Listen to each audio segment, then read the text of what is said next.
Bien. Afin de respecter notre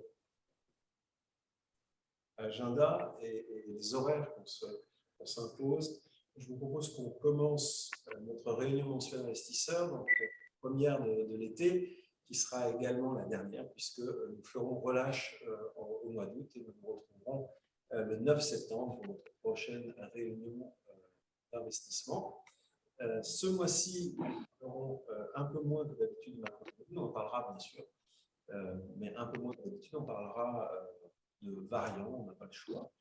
Nous parlerons d'intelligence artificielle et puis nous évoquerons les performances et les opérations que nous avons réalisées dans les portefeuilles Finatis Titan et Finatis Digital Leader.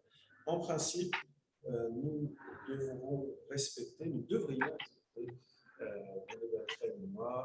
nos horaires et en avoir terminé pour 17 h au plus tard. Je propose qu'on commence dès à présent, comme de coutume, en passant rapidement l'investissement que nous connaissons tous par cœur. Alors, puisque les performances passées ne préjugent pas les performances futures, parlons un peu des performances passées. Donc, les performances passées des deux fonds arrêtés au 30 juin sont sous vos yeux. Donc, sur 12 mois, la performance de Finatis Titan a été plus 17,3%. Depuis le début de l'année, depuis le 1er janvier, le fonds est à plus 9,2%. Et le mois de juin a été un bon mois, à plus 2,5%. Finatis Digital Leader, les performances sont également très bonnes, puisque sur les 12 derniers mois arrêtés à fin juin, Finatis Digital Leader est à plus 24,1%. Depuis le début de l'année, le fonds est à plus 15%, et le mois de juin était très bon, marquant une rotation dans la rotation, puisque on avait une rotation sectorielle qui a tant été commentée sur le marché. Il semblerait que, en tout cas, la deuxième partie du mois de juin ait marqué une rotation dans la rotation avec un retour en grâce que nous attendions chez Finatis, notamment des valeurs digitales, et qui s'exprime par cette performance de plus 8,7% sur le mois de juin pour Finatis Digital Leader. Si on fait cette photographie non plus à fin juin, mais à hier, au 7 juillet, eh bien, le mois de juillet commence plutôt bien pour les deux fonds, puisque Finatis Titan est à plus 1,1% et Finatis Digital Leader est à plus 1,1%, ce qui porte leur performance depuis le début, respectivement à plus 10,4% pour Finatis Titan et plus 16,4% pour Finatis Digital Leader. Dans les deux cas, les deux fonds ont 4 globes de durabilité tels que mesurés par le site Morningstar sur la base des chiffres System Analytics. On peut comparer Finatis Titan à son univers dans Cantalis, qui est celui des fonds dits d'allocation flexible au monde.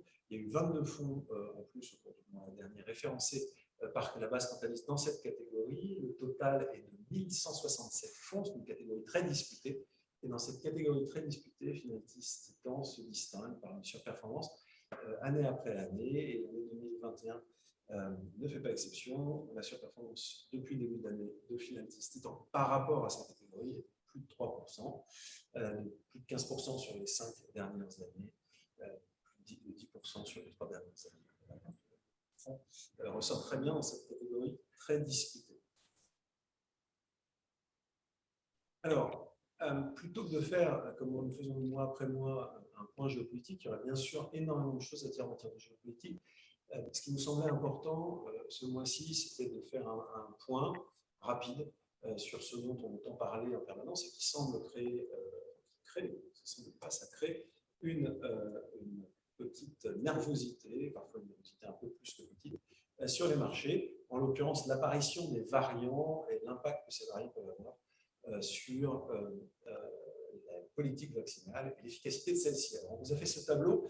Voici les variants dont on a pas mal entendu parler, notamment le variant Delta, qui est émergé pour la première fois, en tout cas, il a été identifié pour la première fois en décembre 2020 en Inde. Ce n'est pas le seul dont on a parlé. Il y a eu le variant Gamma au même moment qui a émergé au Brésil, lui, de décembre 2020. Et puis antérieurement, le fameux variant sud-africain, qui s'appelle maintenant le variant Beta, qui date de 7 ans, et le premier variant clairement hautement transmissible qui avait été identifié après juste avant le variant Alpha, lui-même identifié en Bretagne. Donc, si on prend les 4 grands vaccins qui ont été agréés pour dans le cadre de politiques de vaccination en Europe et notamment en France. Donc, deux vaccins à base d'ARN messager que sont celui de Pfizer et Moderna, les vaccins traditionnels, celui de Janssen, filiale Johnson Johnson, et celui d'AstraZeneca. Eh bien, l'efficacité face aux variants, vous l'avez sous les yeux, alors que pour la souche originelle du Covid, on a des efficacités qui s'échelonnent entre 60 et 95%. 95-94%, ce sont les vaccins ARN messagers. On est entre 60 et 90% selon l'âge et selon les conditions physiques. 72% tel que mesuré pour le vaccin de Johnson Johnson. Eh bien, si on prend variant après variant, ça veut dire que quand on a des données suffisantes, ce qui n'est pas toujours le cas, on n'a pas forcément des données pour le vaccin Moderna sur le variant Gamma, on n'a pas assez de données sur le vaccin de Janssen, sur le variant Delta, mais en revanche, on a des données dans beaucoup de cas, et sur les cas pour lesquels on dispose de données, on s'aperçoit qu'on a une efficacité de même ordre sur ces variants ou d'une identique sur ces quatre vaccins. Donc, sur ces variants dont on nous parle, qui créent de la nervosité, il ne semble pas factuellement à ce jour qu'il faille aller au-delà de ces considérations, sans que les vaccins aient une efficacité de nature similaire à la souche originelle. Ceci étant, ce n'est pas parce qu'on dispose de ces chiffres qu'on va continuer à les surveiller, et puis ce n'est pas parce que ces variants tiennent le devant de la scène qu'il ne faut pas garder d'autres variants, car il y en a d'autres, on ne nous en parle pas, on ne nous en parle pas encore, ils sont pourtant ceux-là hautement transmissibles. Donc en septembre 2020, il y a eu également un variant Epsilon identifié aux États-Unis, on ne nous a pas trop parlé. En décembre 2020, on a deux variants, un variant Kappa en Inde et un variant Theta au Nigeria. En janvier 2021, on a eu un Theta qui est apparu aux Philippines et un Kappa qui est apparu en Colombie. Et enfin, terminé par la France en février 2021, on n'en a pas trop parlé, mais un variant Theta qui est apparu. Ces variants sont hautement transmissibles également. Et on n'a pas de données à ce jour officielles sur l'efficacité des vaccins disponibles et agréés sur ces variants-ci. Voilà. Alors, Bruno, si tu veux bien, le résumé des épisodes précédents en matière de... Oui, merci Denis. Donc, on avait passé beaucoup de temps le mois dernier à parler d'inflation, qui est vraiment le sujet chaud du moment. On avait rappelé que les banquiers centraux faisaient beaucoup d'efforts pour minimiser ce sujet-là et que malheureusement les chiffres sont têtus et qu'on a eu au mois de mai la publication d'un CPI record à 4,2% qui a été encore battu par un très très gros CPI le 10 juin de 5%. Et l'Europe n'échappe pas à cette tendance, hein, puisqu'on a aujourd'hui des chiffres au niveau européen qui sont assez impressionnants, notamment en Allemagne, qui a publié un chiffre d'inflation à 2,5%. Ce qui nous paraissait important, c'est de rappeler que cette inflation, elle est bien nette, même si on prend comme point de référence des niveaux pré-Covid, et on constate que sur les prix du pétrole ou sur les prix des denrées alimentaires, en fait, on est bien au-delà des niveaux pré-Covid. Sur le shipping, on est carrément 400% au-dessus de février 2020, et sur le cuivre ou par exemple l'aluminium, on est respectivement à plus 79 et plus 44%. Donc, nous, chez Finaltis, il nous paraît très urgent d'aller protéger son patrimoine contre l'inflation et les actions, et notamment les actions résilientes qu'on affectionne chez Finaltis, y participent.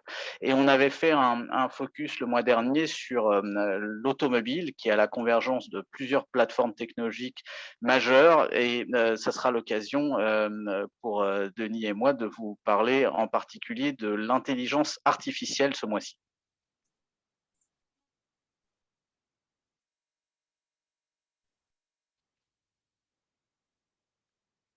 Alors, avant de passer à au thème de l'intelligence artificielle. Un petit mot. Alors, généralement, on passe pas mal de temps sur la macro. Là, on va être beaucoup plus rapide cette fois-ci. On va tirer de ce mois de juin une information essentielle qui était le FOMC du 16 juin. Donc, la Fed a pris acte cette fois-ci de l'accélération de l'économie.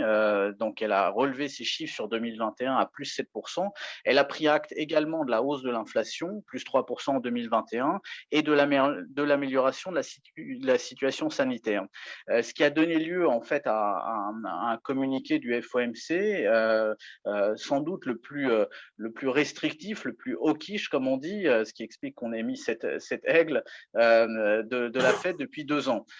Plus surprenant encore, en fait, le marché n'a pas eu peur du tout. Alors ça s'explique essentiellement par le contenu de la conférence de presse qui a suivi ce FOMC, où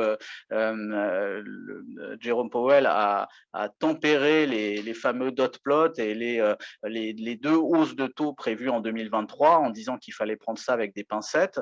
Mais on sent bien au fond que les investisseurs, puisque vous avez constaté qu'il y a eu une très grande détente depuis ce discours pourtant très restrictif de la Fed sur les 10 ans américains, on a même touché 1,30. Et chez Finaltis, on se demande si finalement le marché croit encore à la possibilité pour la Fed d'augmenter les taux, tout simplement pour des questions d'actifs passifs toutes simples. En fait, les caisses sont vides aux États-Unis. Il faut émettre énormément de dettes. Il n'y a plus d'acheteurs pour cette dette, notamment les acheteurs non résidents et les Chinois en particulier qui sont beaucoup moins présents, pour pas dire plus du tout, sur le marché primaire de la dette américaine. Et finalement, il y a aujourd'hui que la Fed pour aller acheter ses obligations. Donc, nous, on partage pas mal ce sentiment qui sera très très difficile pour la Fed de faire remonter les taux pour cette raison-là, et probablement l'inflation sera une des solutions pour apurer les excès de cette crise. Alors, avant de parler plus spécifiquement des fonds et de ce que nous avons réalisé au cours du mois dans Finatis Titan et dans Finatis Digital Leader, on nous proposait, Bruno et moi, de revenir sur une des 6 plateformes technologiques qui, de notre point de vue, révolutionnent le monde et sur lesquelles on peut s'appuyer pour viser de la croissance et donc un investissement qui se valorise dans le futur. Et on va vous proposer de regarder plus particulièrement l'intelligence artificielle à travers 3 exemples. Ces 3 exemples qu'on va traiter une fois qu'on aura, comme on le fait dans chacune de nos publications ces derniers mois, on s'est attaché à publier de loin en loin différents sur chacune de ces plateformes. On va commencer par la blockchain, puis l'intelligence artificielle, on va continuer avec chacune des 4 autres, on y viendra. On s'attache tout d'abord à définir ce dont on parle aujourd'hui. Quand on parle d'intelligence artificielle, on parle essentiellement de réseaux neuronaux, mais il y a 3 niveaux d'intelligence artificielle. Et aujourd'hui, où en sommes-nous? On est au premier niveau. Tout ce qui est disponible, et particulièrement auprès du grand public, qu'on peut avoir chez nous, comme Cortana, ou qu'on utilise sur le téléphone, Siri, eh bien, c'est de l'intelligence artificielle de niveau 1, ce qui s'appelle en anglais Artificial Narrow Intelligence. Et comme ça signifie, c'est une intelligence étroite.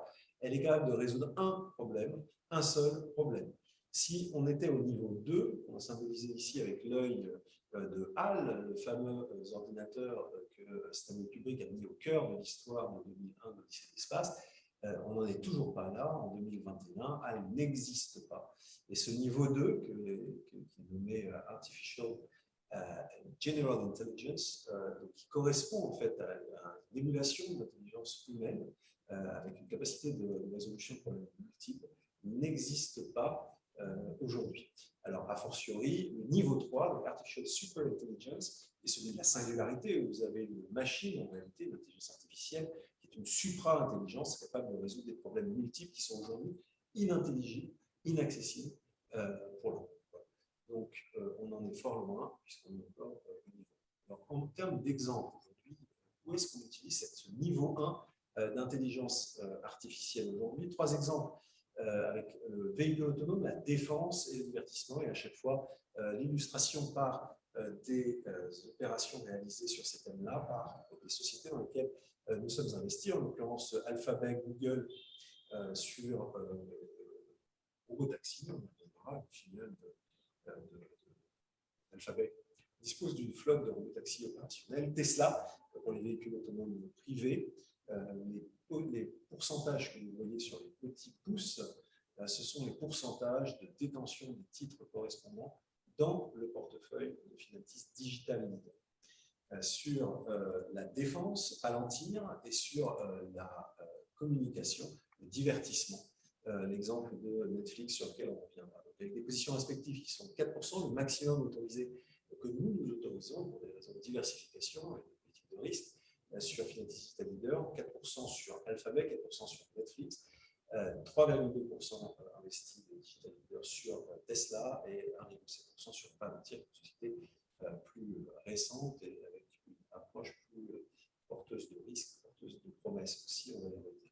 Si on regarde dans le détail, on commence par l'intelligence appliquée à l'autonomie des véhicules. Alors, il y a 6 niveaux d'autonomie possibles. On commence par le niveau 0. Le niveau 0, c'est aucune autonomie, aucune assistance de toute sorte. Le niveau 1, qu'on a tous connu, pour la plupart d'entre nous, vu être introduit sur les voitures en 1976 avec l'ABS. Le niveau 2, que nous avons aujourd'hui pratiquement dans tous les véhicules commercialisés, et le niveau 3 qui est le niveau sur lequel un grand nombre de pays qui ont signé ce qu'on appelle la régulation 157 de l'ONU se sont mis d'accord pour autoriser la circulation dans leur pays. Ce sont les pays que vous voyez sur la carte qui sont en ocre.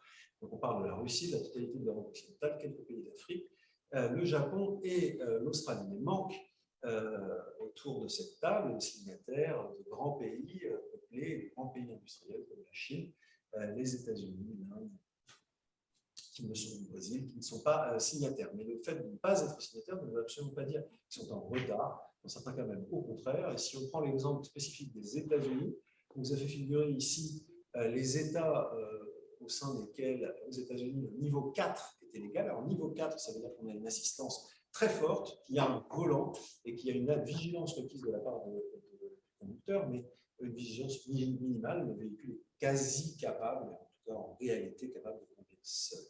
Sachant que ça va encore plus loin que ça, puisque dans plus d'une trentaine d'États aux États-Unis, ce qui figure en vert sur la carte, eh bien, vous êtes avec une autorisation légale de fonctionner à niveau 5, c'est-à-dire qu'en théorie, il n'y a même plus de volant, il n'y a même plus besoin d'avoir un conducteur.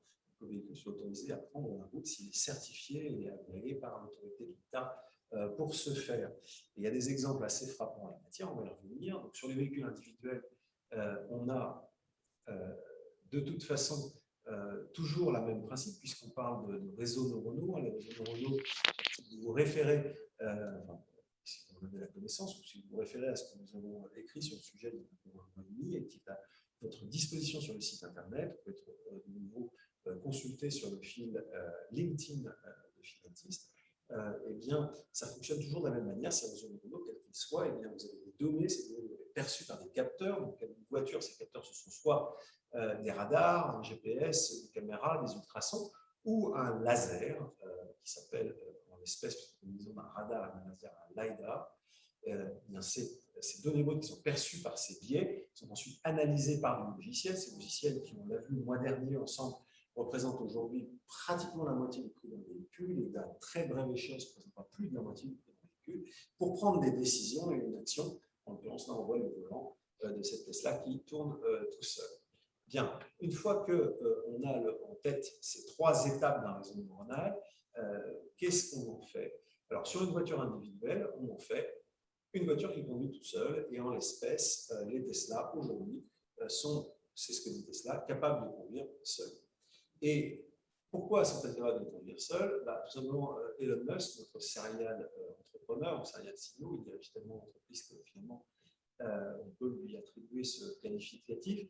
Il dit que finalement, quand vous avez un engin de mort potentiel, machine de mort qui pèse 2 tonnes, ce n'est pas très raisonnable de la confier à un homme qui n'est pas fiable, donc il faut confier à une machine. C'est ça la philosophie qu'il y a derrière l'autonomie, en tout cas du point de vue de Tesla. Et les chiffres semblent lui donner raison, puisqu'il n'y a pas besoin de faire des chiffres très récents, même dès 2016, premiers logiciels autopilotes de Tesla ont été analysés et on sait avoir des chiffres. On a, avec des véhicules qui tournaient seuls, on s'aperçoit qu'en termes de statistiques, eh bien, un conducteur aux États-Unis occasionne 7,3 décès par milliard de kilomètres parcourus. En France, c'est un peu moins, 5,4 décès par milliard de kilomètres parcourus, alors qu'une machine, à l'époque, en 2016, on fait des progrès depuis, c'était déjà en deçà avec 4,8 décès par milliard de kilomètres parcourus en autonomie de ce logiciel autopilote. Et en 2018, il y a une étude indépendante d'un département de MIT qui a dit qu'il y avait déjà eu 1,9 milliard de kilomètres parcourus par Tesla sur base d'autopilote. Alors, on est aujourd'hui dans cette quête du niveau 5 pour les véhicules autonomes, et c'est plus vraiment une quête technologique. On est aujourd'hui en capacité de le faire, c'est une quête légale. Il faut que les autorités acceptent à tous les niveaux. On a le niveau 5, on l'a vu, c'est plutôt le niveau 3 qui est aujourd'hui un niveau de standardisation, mais moins du niveau 5, à quelques exceptions près. Et ces exceptions, notamment aux États-Unis, permettent à certaines entreprises, là ce n'est plus Tesla dont on va parler, mais Waymo. Waymo, c'est une filiale de Alphabet. C'est une filiale qui a une actualité récente, puisqu'elle vient de faire une nouvelle levée qui marque ses ambitions, 2,5 milliards de dollars l'an dernier, pour financer à nouveau ces flottes de taxis qui sont tout à fait opérationnelles, et c'est la seule flotte de taxis, de robots-taxis d'envergure qui soit en opération aujourd'hui. En fait, ça a commencé en 2009 avec certains trouvaient belle, j'ai beaucoup de mal, avec ce premier modèle d'Aprius, mais en l'occurrence, c'est une voiture électrique. Et vous voyez sur le toit cette petite excroissance, cette grosse excroissance en l'occurrence, qui n'est pas un géant phare, c'est un LiDAR, donc un laser avec un radar qui améliore la perception du véhicule. On est en 2009, on avait déjà la possibilité d'avoir un robot taxi en 2009 dans certains États en test aux États-Unis. En 2015, il y a cette petite voiture qui ressemble un peu à un jouet avec une Pidgin Barbie, qui a également son LiDAR, un peu plus moderne, un peu moins moche, plus proche d'un gyrophare, et depuis 2017, des taxis pleinement opérationnels qui sont susceptibles d'être commandés, que vous pouvez réserver via une application de votre smartphone. Et dans ce cadre-là, en 2020, il y a eu pratiquement 10 millions de kilomètres parcourus, avec environ 1500 courses chaque semaine, réalisées par cette voiture. Alors, pour être tout à fait transparent, sur ces 1000 à 2000 courses réalisées hebdomadairement en 2020, eh bien, seuls 10% ont été réalisées sans aucun conducteur. Pourquoi? Parce qu'on est toujours dans une phase non pas industrielle, mais dans une phase d'acquisition de confiance, et on s'aperçoit encore aujourd'hui que pour avoir confiance dans le véhicule, il faut qu'il y ait un safety driver, quelqu'un qui puisse prendre la main, quand bien même il ne le ferait pas. Il faut qu'il ait la possibilité de faire un peu comme aujourd'hui les avions atterrissent. La plupart des avions atterrissent automatiquement, un pilote automatique, mais il y a un pilote indépendant au cas où, et c'est un élément important pour passagers. Alors, on n'a pas fait figurer sur Transparent la toute dernière évolution en la matière, puisque la dernière évolution de Waymo est un accord avec Jaguar. On ne s'attend pas forcément à voir Jaguar sur les taxis, mais Jaguar a un accord avec Waymo. Et notamment en Arizona et en Californie, il y a des taxis automatiques Jaguar qui circulent en ce moment, vous pouvez commander avec votre application. Alors, si on passe maintenant à une application de l'intelligence artificielle à un domaine où les données sont extrêmement massives et très variées de toute nature, c'est la défense, c'est la sécurité. On a choisi l'exemple de Palantir. Palantir, c'est une société qui propose des logiciels. Dans l'univers de Palantir, il y a deux grands types de logiciels. Les logiciels pour les gouvernements, qui s'appellent Gotham, comme Gotham City, de Batman, et Foundry pour les entreprises. Le ticket minimum pour être client de Palantir, c'est 5 millions de dollars, et la plupart des clients payent nettement plus que 5 millions de dollars. Palantir, qui est une position de 1,7% dans Finance Digital. Là encore, on parle d'intelligence artificielle. Donc, qui dit intelligence artificielle dit données à percevoir. Donc, première étape, la perception, avant l'analyse, enfin, les décisions. Donc, au niveau de la perception, tout type de données sont exploitées par Gotham, des données que Palantir recueille par ses propres moyens, ou qui lui sont confiées, qui sont transférées par ses clients, on va voir, très prestigieux. Et alors, quand on parle de défense, on parle de 4 grands types de données, donc données humaines qui sont collectées sur le terrain et qui doivent être donc éminemment qualitatives, doivent être exploitées par une machine, cette intelligence artificielle, des données liées à de l'imagerie, notamment de l'imagerie satellite, qui sont des exploitations d'images, c'est un grand domaine dans lequel l'intelligence artificielle a quelque chose à apporter, avec sa extrême richesse, et la recherche d'anomalies sur ces images, bien sûr. Les signaux de toute nature, tels que les signaux radio ou les signaux radar, qui sont également intégrés et qui sont de nature différente par le logiciel Gotham. Et enfin, les données de type open source, c'est-à-dire d'aller chercher sur les réseaux sociaux, d'aller chercher dans la presse, avec tous les moyens possibles, et éventuellement même en plein texte, et les échanges de messages qui sont également répertoriés, classés, triés, en tout cas perçus au sens de l'intelligence artificielle par Gotham. Tout ça, ça crée une perception de l'information qui va permettre, deuxième étape, une analyse, et enfin une décision. Et la décision, elle est à la fin, dans le cadre de Gotham, il s'agit du gouvernement, il s'agit donc là de décisionnaires humains, et l'objectif de Palantir avec son logiciel Gotham, c'est de fluidifier le workflow, comme on dirait dans une entreprise, le workflow de la défense, c'est-à-dire la capacité, avec un maximum d'exhaustivité dans la prise d'informations, dans son analyse, maximum d'exhaustivité et de vitesse pour aller vers un panel de décisions possibles à offrir à l'humain qui va choisir. Ces logiciels semblent assez performants puisqu'on est face à un outil qui est utilisé et qui est recommandé en fait, par un grand nombre d'agences de sécurité mondiale, en l'occurrence la NSA, le FBI, les Marines, l'armée de l'air américaine utilise les logiciels Gotham de Palantir pour s'améliorer et prendre des décisions qui nous impactent en réalité sans qu'on cherche tous. Palantir. Sur un thème plus léger, le divertissement, donc l'intelligence artificielle appliquée au divertissement, Netflix, qui est une valeur également dans le portefeuille, 4% de Finatis Digital Leader, c'est les chiffres sont assez impressionnants puisqu'il y a plus de 207 millions précisément d'abonnés à le dernier comptage officiel publié par Netflix le 20 avril dernier. 2300 titres produits par Netflix originaux en interne, et un catalogue impressionnant puisque un client, un auditeur de Netflix mettrait 4 ans sans dormir, voilà, pour regarder la totalité des contenus disponibles sur ce média. Netflix utilise à de nombreux niveaux l'intelligence artificielle, il s'agit de pré-production, de post-production, d'amélioration de la qualité de l'image pour avoir la qualité et l'expérience client la plus élevée possible, et au niveau de la recommandation. Alors, on a choisi de donner un exemple sur la recommandation parce qu'on était très parlant. Donc, si vous allez si on passe à la slide suivante, voilà, en matière de recommandation, donc Netflix va, là encore, c'est l'intelligence artificielle, donc une étape de perception des données, et il se trouve que les données, c'est l'utilisateur qui va les fournir. Donc, si vous êtes client Netflix, c'est vous qui, par votre comportement, allez communiquer sur qui vous êtes et quelles sont vos préférences et comment vous interagissez avec la plateforme. Historiquement, bien entendu, Netflix sait tout ce que vous avez fait sur la plateforme, dans une optique évidemment de meilleurs conseils. Comme Netflix sait ce que vous faites, c'est ce que tout le monde fait sur sa plateforme. Donc, les gens qui, entre guillemets, ont un profil qui, du point de vue de l'intelligence artificielle de Netflix, vous ressemblent, vont être confrontés à un choix aussi, et tout ça va être compilé, et s'ajouteront dans la compilation pour faire une bonne perception de l'ensemble des données, les informations qui sont spécifiques à chacun des contenus, et on va confronter ces trois informations, qui vous êtes, ce que vous avez fait, ce que d'autres qui, du point de vue de Netflix, vous ressemblent ont fait, et ce que les contenus de dispositifs Netflix sont supposés faire, en tout cas les sensations qui sont supposées positives, qui sont supposées procurer.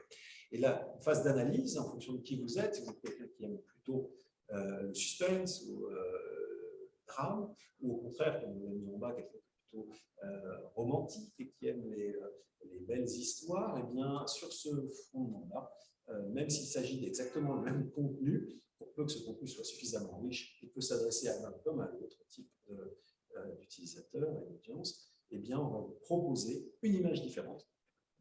Bien entendu, entendu une sélection différente, mais dans cette sélection, si c'est le même film, on va proposer une image différente pour vous attirer plus. Donc, si vous aimez le drame, on va mettre cette photo tous de Marlon Brando, qui incarne bien le parrain et toute son énigme et le suspense qu'il porte en lui. Et si vous êtes plus romantique, on va vous mettre cette fameuse scène du mariage dans le Parrain 3, qui se termine, comme chacun sait, très mal, malheureusement. Mais une belle robe de mariée, c'est pour le romantique, il semblerait que ça attire toujours. Voilà. Donc l'intelligence artificielle, on termine sur un thème plus léger, après avoir parlé de défense, qui est tout sauf léger, et puis un thème très pratique qui va très vite se retrouver dans le quotidien, les robots taxis et les voitures autonomes sans volant. Voilà pour le point qu'on veut faire sur l'intelligence artificielle. Pourquoi ce point? D'abord parce que le sujet est fascinant et c'est une source de croissance pour demain incroyable. C'est une des 6 plateformes qui révolutionnent le monde, à notre avis, à la demande de certains d'entre vous, et puis parce qu'on considère chez Finatis que c'est notre rôle aussi de partager, c'est explorer, partager et investir. Et bien, partager ce que l'on trouve et partager notre passion pour certains de ces sujets. On a commencé à diffuser, il y a quelques mois maintenant, des écrits sur notre site internet. On l'a poussé sur notre fil LinkedIn qui s'enrichit jour après jour, qui est bien animé par nos digitaux natifs qui nous ont rejoints pendant 24 mois chez Finatis.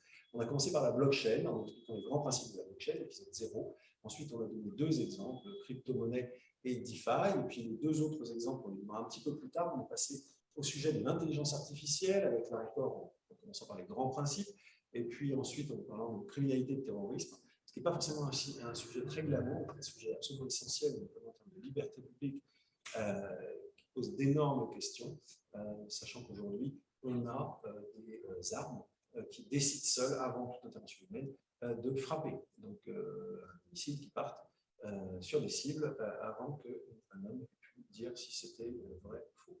Donc ça interpelle quand même le véhicule autonome, dont on vient de reparler très brièvement. Et d'ici quelques mois, on parlera d'autres sujets comme la finance ou le divertissement, de façon beaucoup plus approfondie pour l'investissement de la finance que ce que je viens d'évoquer. Et puis enfin, au-delà de l'intelligence artificielle et de blockchain, on va petit à petit publier sur les 4 autres plateformes, donc l'énergie durable, les énergies durables, soit la production, le stockage, la diffusion, qui sont des enjeux majeurs de croissance, et pas seulement de croissance pour le futur, même ceux qui se réclament de la décroissance devraient trouver de l'intérêt dans ce thème. La virtualisation, qui est un changement absolument majeur qu'on est en train de connaître, séquençage de l'ADN, généralement l'ingénierie du vivant, qui sont une source de croissance incroyable, une source de rupture incroyable. Et enfin, ce qu'on a appelé, ce qu'on a regroupé sous le terme générique de l'industrie 4.0, qui intègre notamment la robotisation, l'automatisation qu'on peut connaître des process et des services. Voilà ce qu'on vous invite, si vous le souhaitez, à consulter et à parcourir avec nous.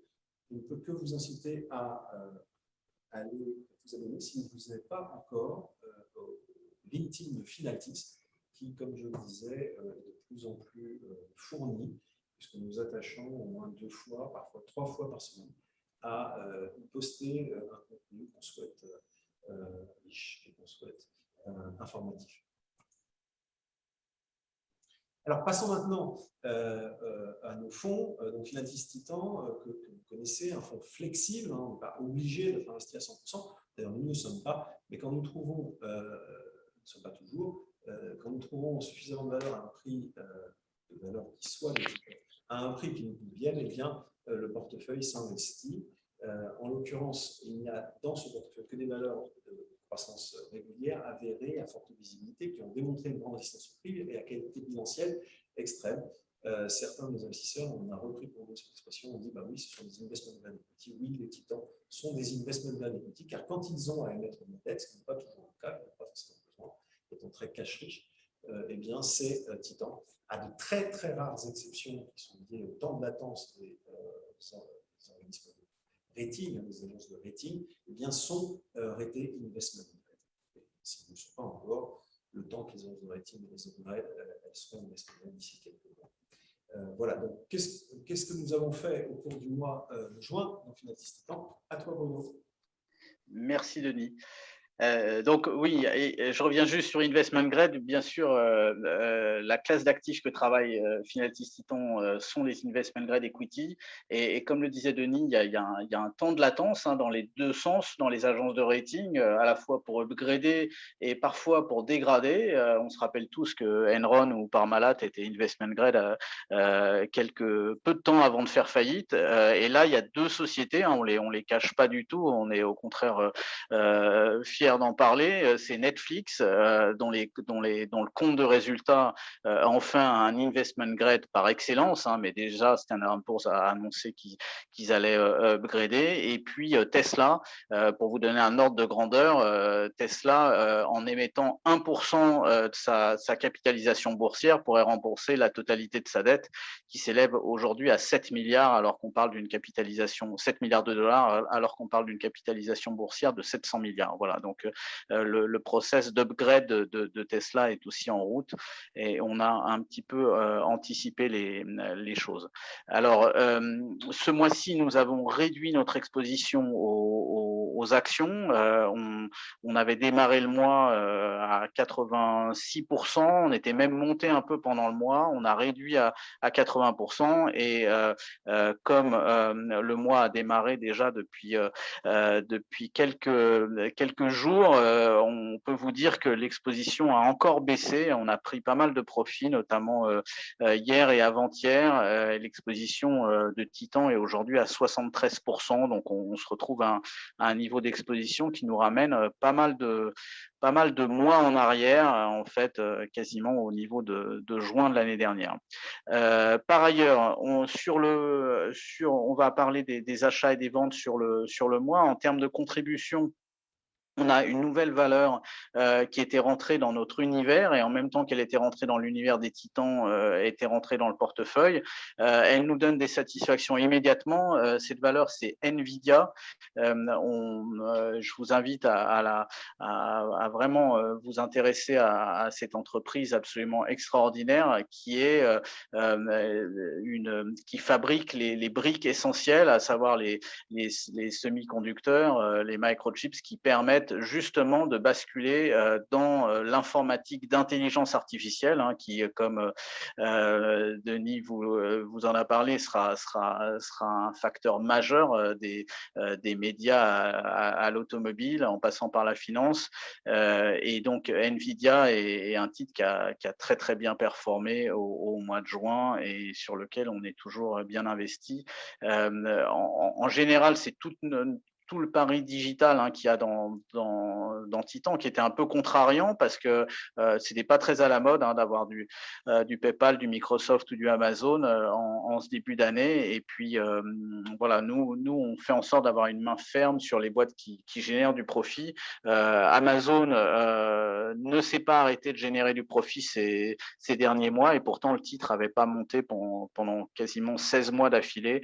Et Amazon rattrape très fort. Là, on a pris 15% en quelques jours. Donc, on pense que certaines des plus belles sociétés digitales vont sortir de leur trading range par le haut dans les mois à venir, ou en tout cas vont démontrer de la performance relative importante. Sur les mines d'or, ça a été un peu moins brillant sur le mois, même si en ce début de mois, ça rattrape pas mal. C'est des titres, bien sûr, Barrick et Newmont, qui sont très volatiles. Berkshire Hathaway, qui avait une contribution énorme dans le portefeuille, a souffert de la rotation dans la rotation, c'est-à-dire d'un peu moins d'appétit au mois de juin pour justement toutes les valeurs dans le cycle économique. Et c'est aussi ce qui explique le recul de Volkswagen, qu'on a renforcé d'ailleurs, et de Safran. Donc le top 10 du portefeuille, vous le voyez, c'est un mix de digital, d'économie classique avec Berkshire Hathaway, une exposition significative sur les deux plus grandes mines d'or du monde, Barrick et Newmont, et une exposition sur Royal Dutch Shell, Total est un peu plus bas, qui sont dans les valeurs, je dirais, dans le cycle économique.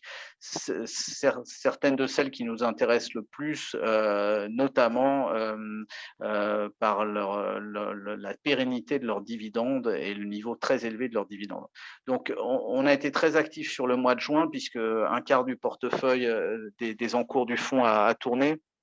nos paris sectoriels restent sur le digital et la santé, et on a toujours un portefeuille qui a un biais américain avec 48% de la poche action qui est investie sur les États-Unis. Je précise néanmoins que l'exposition dollar du portefeuille n'est que de 16%, puisque l'essentiel des positions sont soit swappées, soit couvertes par des futurs euro-dollars. Alors, sur le mois, on s'est réinvesti sur une société qu'on avait abandonnée pendant quelques temps, qui est Walmart. Alors, ils ont presque autant de salariés que l'éducation nationale en France. C'est le premier groupe mondial de grande distribution. Ils sont présents un peu partout dans le monde avec un gros biais américain quand même, puisqu'il n'y a pas Walmart n'est pas une marque très connue en Europe. Alors, ce qui nous intéresse beaucoup chez Walmart, c'est que cette société peut, de manière tout à fait, est autorisée à dire qu'elle a de l'avance sur Amazon. Il n'y a pas beaucoup de sociétés dans le monde qui peuvent dire ça, et elle a de l'avance notamment sur un aspect qui est le multicanal et l'offre très large de produits. Vous avez pu constater que pendant le confinement, Amazon est pas le meilleur site pour acheter des fruits et des légumes. Chez Walmart, les produits frais, c'est bien sûr une offre standard qu'on peut avoir en physique dans les magasins ou en numérique. Donc Amazon Prime a son équivalent chez Walmart. Ils ont beaucoup moins d'abonnés, 8 millions contre 147 millions pour Amazon, mais ça monte très vite en puissance.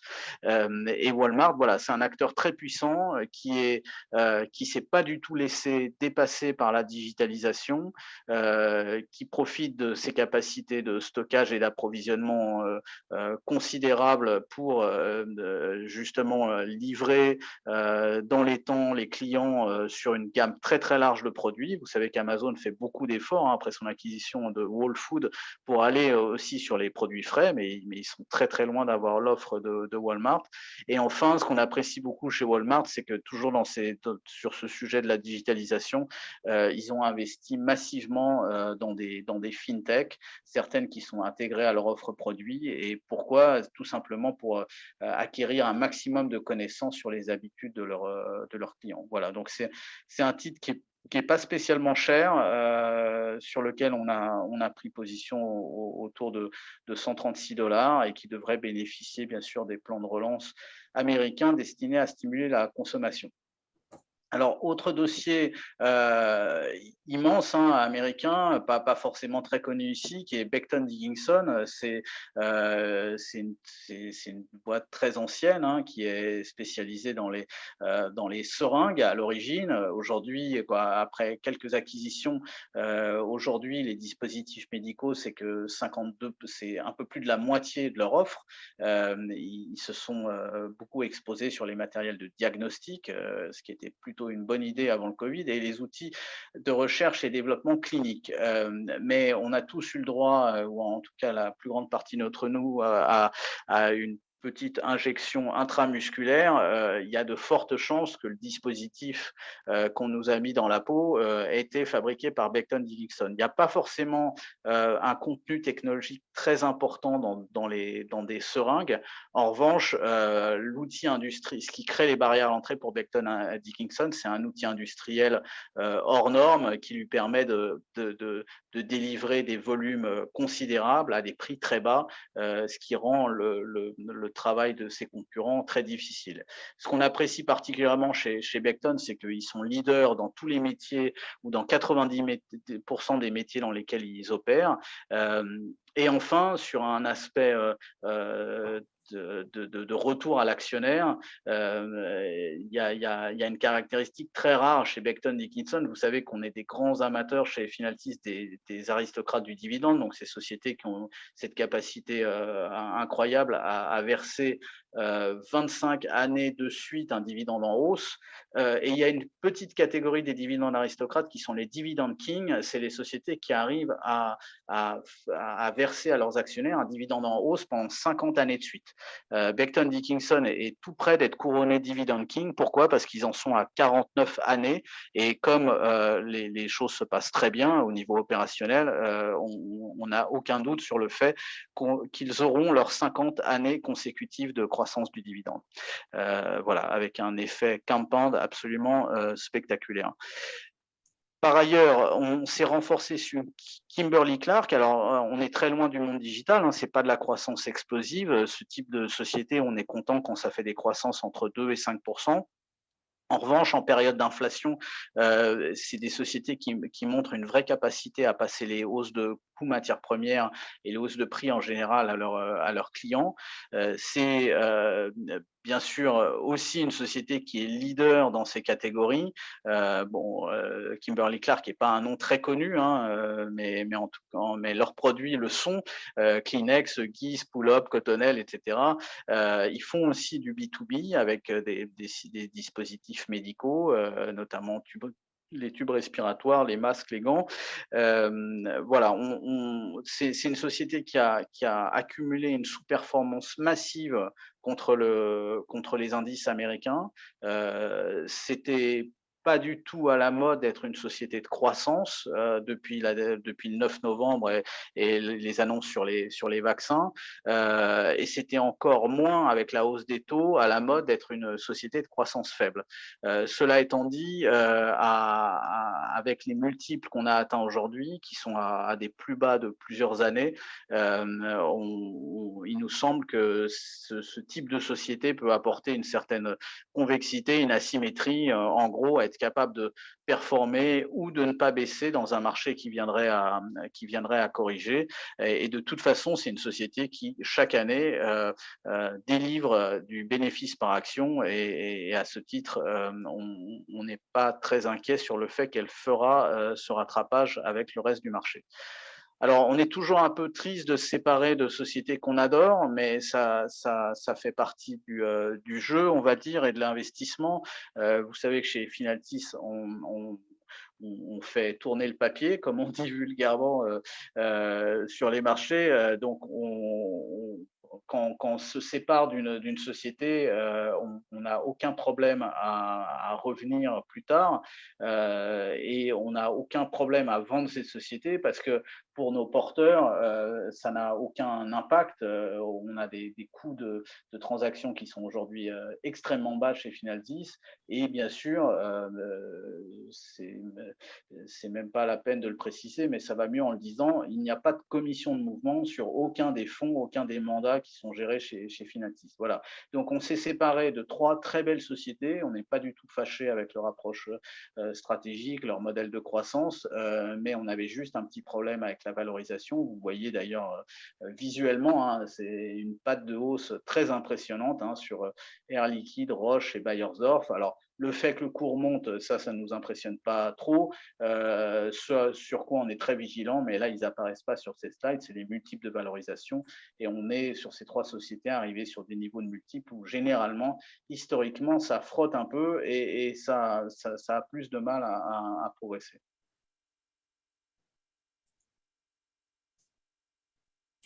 Alors après avoir parlé de Titan, parlons maintenant de Finaltis Digital Leader. Donc là, on est sur un concept de fond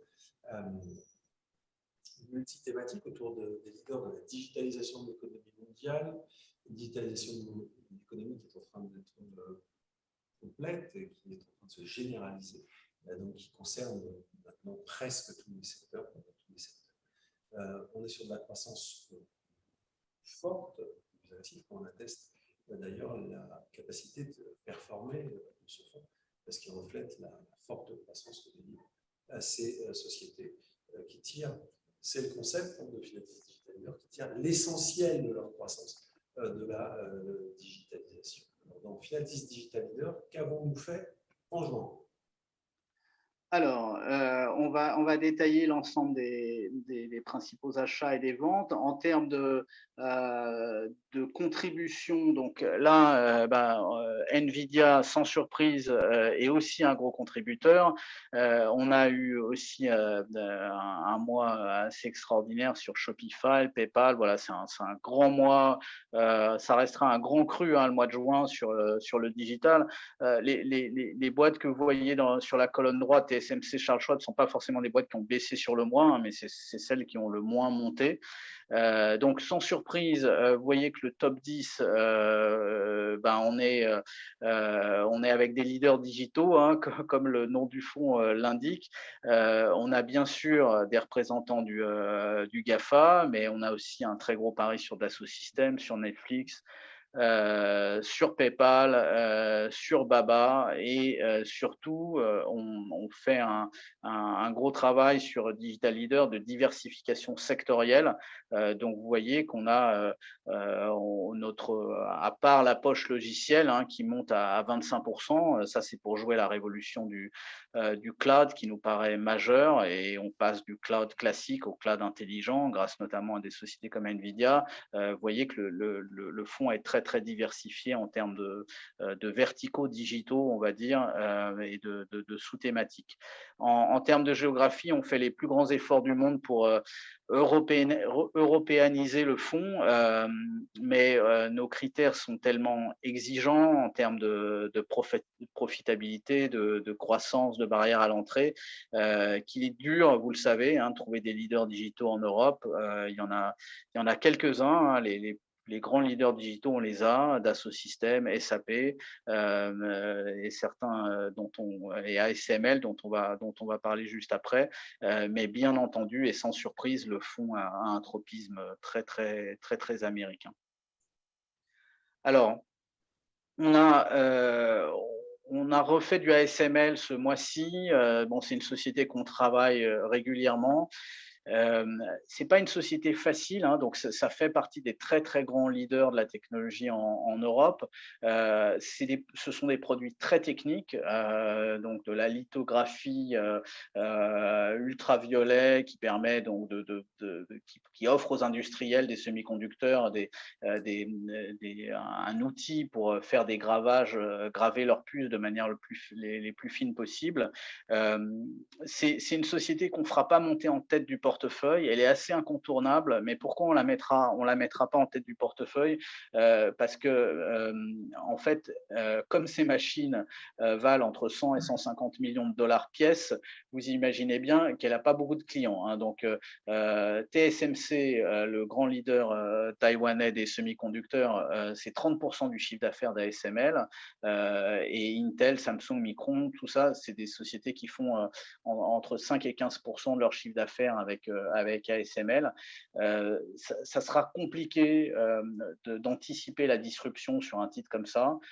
Donc voilà, on travaille régulièrement, mais il faut dire que il sera très très très difficile, et on parle à des techniciens, on parle à des ingénieurs, mais il sera très difficile d'anticiper une nouvelle d'un TSMC qui dirait voilà, je suis capable de me passer, ou je n'ai plus besoin d'autant de machines d'ASML. Voilà, donc on est prudent, c'est un joyau européen de la technologie, mais attention quand même, nous on adore les boîtes comme Air Liquide qui ont 3 millions de clients. Là, on parle d'une dizaine de très grands clients.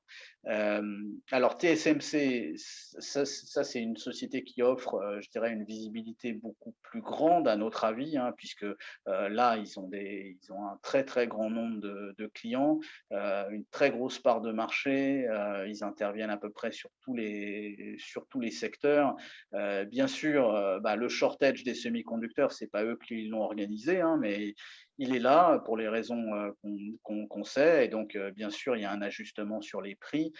Donc il y a TSMC, c'est une boîte qui délivre à la fois des très grosses croissances en termes de volume de vente, et avec des produits dont les prix montent. Donc vous imaginez ce que ça donne au niveau du compte de résultat. C'est pas un titre qui a tellement performé hein, ces derniers mois parce qu'il était trop connoté croissance. Donc, les grands allocataires, pour des raisons macroéconomiques, descendent pas hein, sur les caractéristiques du dossier comme nous et certains autres dans le marché le font. Et ils se contentent de punir ces sociétés pour des raisons plus macro. Vous voyez que TSMC, c'est un titre qui se paye 24 fois les résultats, alors que vous avez 18% de croissance attendue en 2021, ce qui veut dire que vous payez la croissance entre 1,5 et 1,7 fois. À titre d'exemple, hein, qui est un autre titre qu'on adore, hein, mais qu'on trouve cher, et quand on nous dit le digital c'est cher, on rappelle quand même que L'Oréal, c'est 5 fois la croissance. Hein. On paye 5 fois la croissance sur L'Oréal. Ce qui donne pas beaucoup de place à bien sûr une mauvaise nouvelle. Et on peut aujourd'hui trouver des valeurs digitales, surtout après les 15 mois qu'on a eu qui étaient un peu plus durs, à des prix très très attractifs. C'est aussi ce prix attractif qui nous fait aller sur Tencent. Alors c'est un titre qui a des qualités fondamentales fantastiques, puisque en fait vous avez sous le même toit quasiment le métier d'Activision, celui de PayPal, celui de Facebook et un peu de la puissance de Google dans la publicité. Donc Tencent c'est un géant qui a l'avantage par rapport à Alibaba, qu'on aime aussi par ailleurs, mais vous savez qu'Alibaba est plus ou moins en délicatesse avec le pouvoir central chinois, ce qui n'est pas le cas de Tencent. Et donc, vous voyez que ce titre est revenu assez fort, hein, on a perdu 150 Hong Kong dollars sur le titre depuis le début de l'année, ce qui est une occasion, à notre avis, pour se repositionner. Donc là aussi, des très belles croissances, un titre qui a sous-performé l'ensemble des valeurs asiatiques. Et on a vendu deux titres, alors pour des raisons différentes. Temenos, qui faisait partie de nos titres européens qu'on cherche désespérément. Donc c'est un grand leader suisse hein, du logiciel bancaire. Il n'en reste pas moins que on ne voit pas comment les banques pourraient mobiliser des très très grands budgets pour améliorer leur offre logicielle dans les semaines et les mois à venir. Elles n'ont pas la santé ou disons des capex suffisamment importants pour vraiment offrir un upside significatif à Temenos. Donc c'est un titre qui a bien monté dernièrement, dont on se sépare.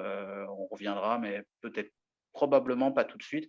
Et Shopify, alors là, c'est pas du tout la même histoire. Hein. C'est un titre. Alors, je vous donne pas les multiples de PE parce que ils sont un peu effrayants. On va se contenter de regarder en valeur d'entreprise sur chiffre d'affaires. Alors, ils sont effrayants, mais là aussi, on est sur des croissances absolument spectaculaires. Aujourd'hui, le commerce électronique, si vous voulez vendre des produits sur Internet, soit vous allez chez Amazon, faire votre boutique dans l'écosystème Amazon, mais aux conditions d'Amazon, c'est-à-dire vous financez votre stock. Si ça ne se vend pas assez vite, on vous le renvoie à vos frais. Vous pouvez être déréférencé comme ça sans préavis. Donc, il y a quand même beaucoup de marchands qui font le choix d'aller de monter leur propre boutique, et Shopify est totalement incontournable. Pour vous donner un ordre de grandeur, aujourd'hui, Shopify, c'est une société plus grosse en market cap que SAP. Et là, c'est un titre qu'on travaille aussi régulièrement. On en a vendu pour des raisons de valorisation. Voilà, à 34 fois en EV sur CA, on est un peu moins confortable et on en a gardé un peu. Et on va attendre qu'ils reviennent. C'est sûr que c'est pas très très simple de valoriser des sociétés qui ont des croissances aussi élevées.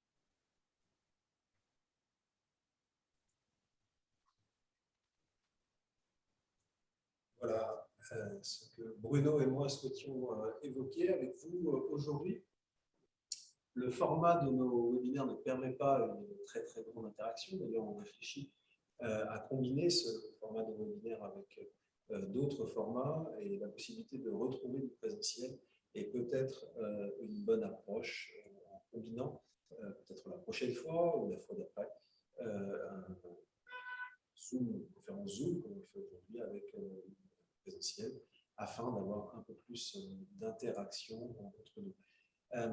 Bruno et moi vous remercions. Il nous reste à vous souhaiter un très bon été et à vous donner rendez-vous à la rentrée, le 9 septembre, à la même heure, pour une nouvelle conférence mensuelle. On verra si en septembre, on combine visioconférence et conférence présentielle ou si on maintient ce format de visioconférence. Notre souhait, ça serait de le combiner. Les variants ou notre gouvernement ou les deux en décideront peut-être autrement. En attendant, merci de votre confiance au nom de toute l'équipe Finaltis et également tout autant au nom de l'équipe Finaltis.